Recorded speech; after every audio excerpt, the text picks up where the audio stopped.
Hello guys, this is the Gamer of Knowledge and More, Gamer of Knowledge, GoCam, or just Fred if you want to go by my real name, back with another video. And before I continue, can everyone subscribe to my channel? Because 83% of you watch my videos but are actually not subscribed. So can you subscribe, as I will be doing my channel a huge favor. Now, on with the video. So, today we'll be talking about the deck that I have for the Gitrog monster, my favorite commander. He is a legendary frog horror with the power and toughness of 6, and his mana cost is 3 of any, a black and a green. He has death touch, so any point damage he can just deal 1 point of damage to a creature and it'll kill them. He has, at the beginning of your upkeep, sacrifice the Gitrog monster unless you sacrifice a land. You may play an additional land on each of your turns, and whenever one or more lands are put into your graveyard from anywhere, draw a card. So normally you do not want to see your grave. You do not want to see your lands in your grave, but he helps you with that plus more.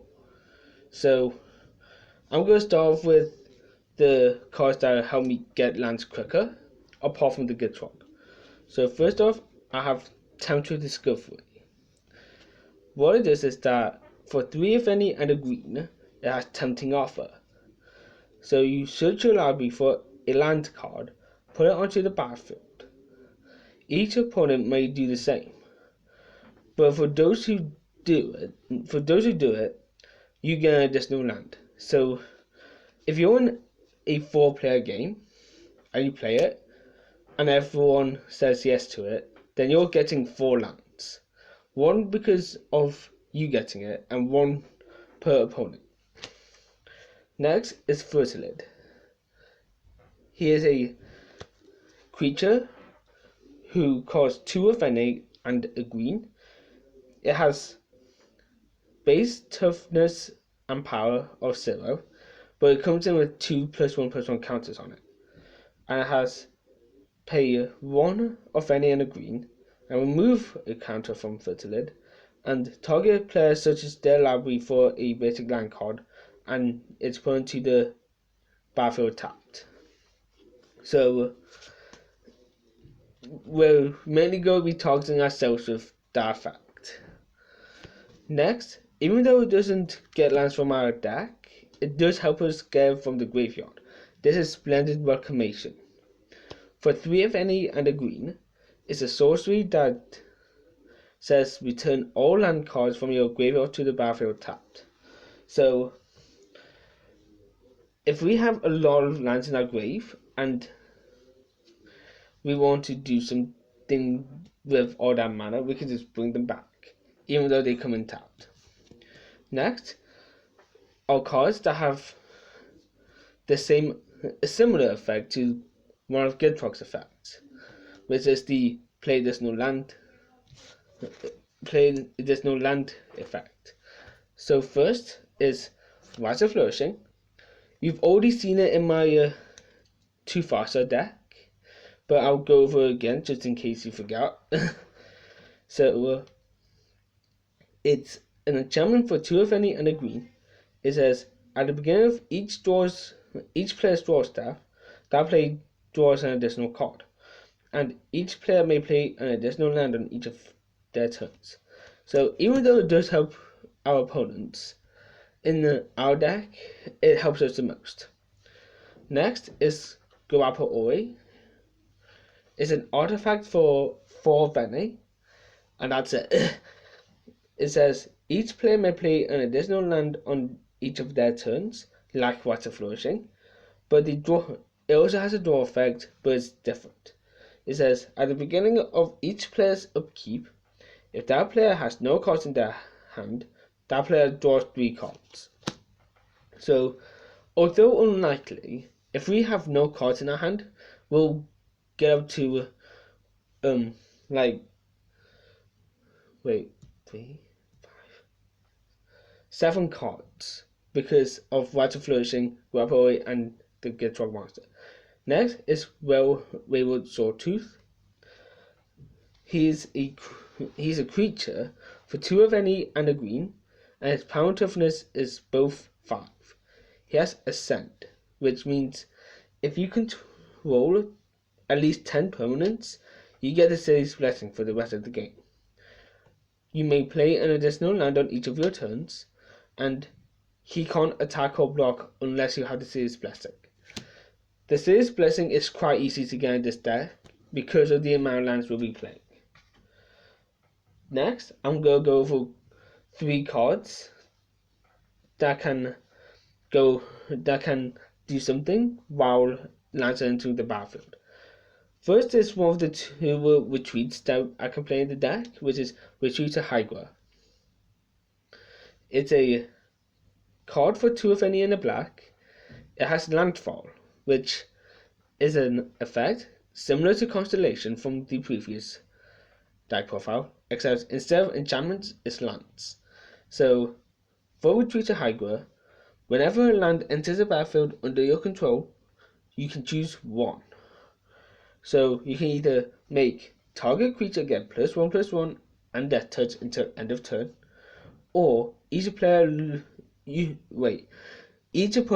loses a life and you gain a life. So, it's a nice bit of drainage. Plus, if I just have there's no land cards on the field, I get 5 land triggers, so if I pick the last effect, I can make each opponent lose 5 life and I gain 5 life. Next is Tireless Tracker, who is a human creature with the mana cost of 2 any and a green, and the power 3 and the toughness 2. He has, whenever a land enters the battlefield under your control, Investigate, which means put a Curler's Clue artifact token onto the battlefield with pay 2, sacrifice this artifact, draw a card. And whenever you sacrifice a clue, he gets a +1/+1 counter. So, not only is he a nice bit of card draw in a way, but he can also get stronger every time we draw from those clues. Next is Rampaging Bailoffs. I have 2 more cards in the deck that kind of have similar effects, but I'm showing him off as he's probably the best one. For 4 of any and 2 green, he's a creature with trample, and he has the power and toughness of 6. He has Landfall, so for him, you may create a 4/4 green beast creature token, which is the strongest out of the tokens that we create in the deck. So, because the closest is probably like 2/2s or something. Next, I have some cards that can help sacrifice my lands. I have more, but like I did in the last video, I'm just showing off some of the cards, not all of them. So for this, there's Scapeshift, which for 2 of any and 2 green, you get a sorcery that says sacrifice any number of lands, search your library for up to that many land cards, put them onto the battlefield tabbed, then shuffle your library.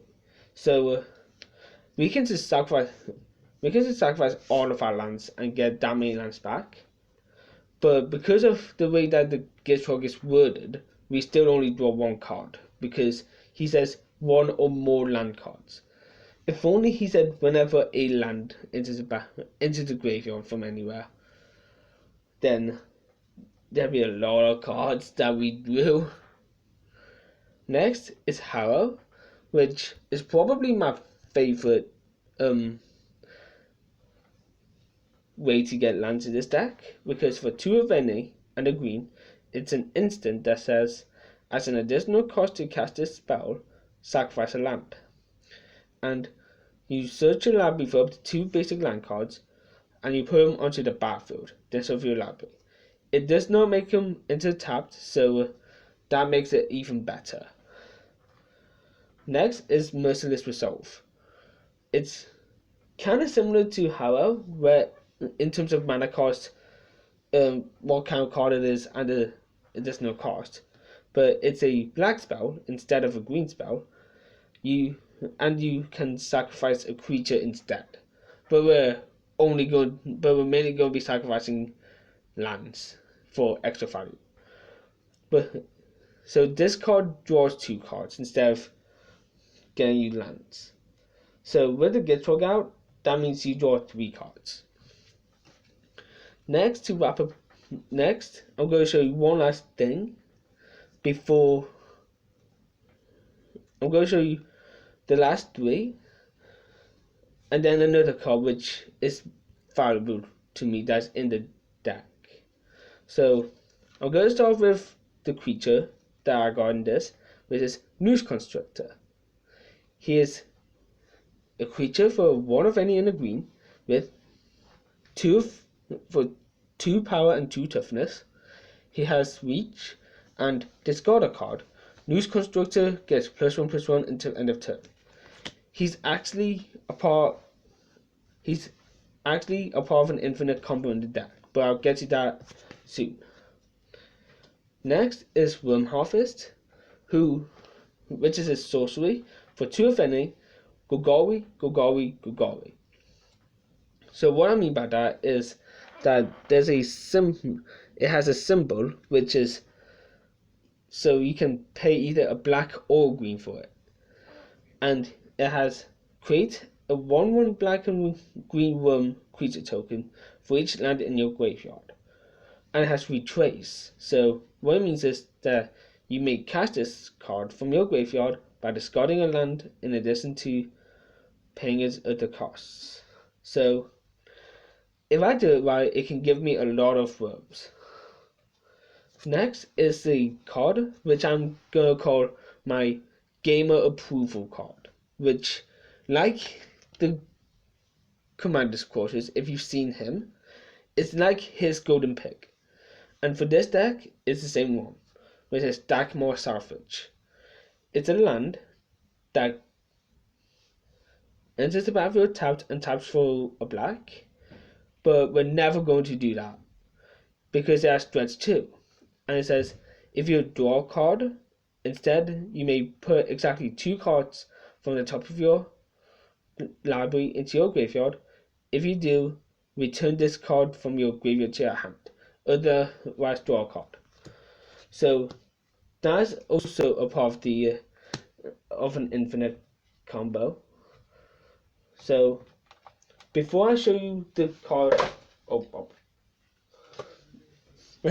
before I continue, let me show you the combo.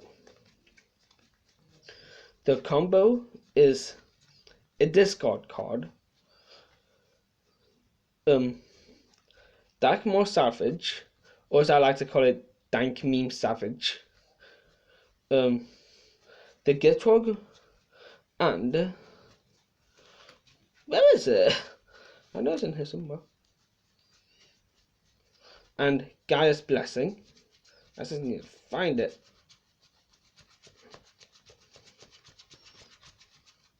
Yeah, Gaia's Blessing. So I'm just going to go over the part that's relevant for this combo. Gaia's Blessing says, when Gaia's Blessing is put into your graveyard from your library, shuffle your graveyard into your library. So you use Noose Constructor to discard Dagmar Salvage. The Gitrog will trigger, drawing you a card.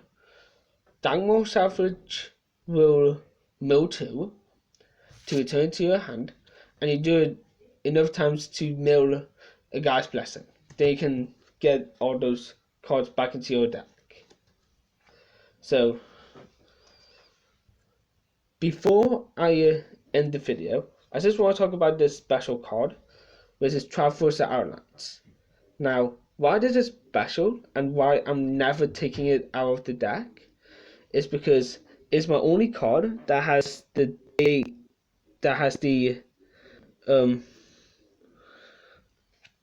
date of the pre-release. So I'm never taking it out. Anyway, thanks for watching, guys. Like I said, please subscribe, like and comment if you want to, and share with friends who you think might like magic. And if you want to go the extra mile, check out my Instagram, not just my Instagram, check out my social media pages if you really want to. Anyway, that's all for today, guys.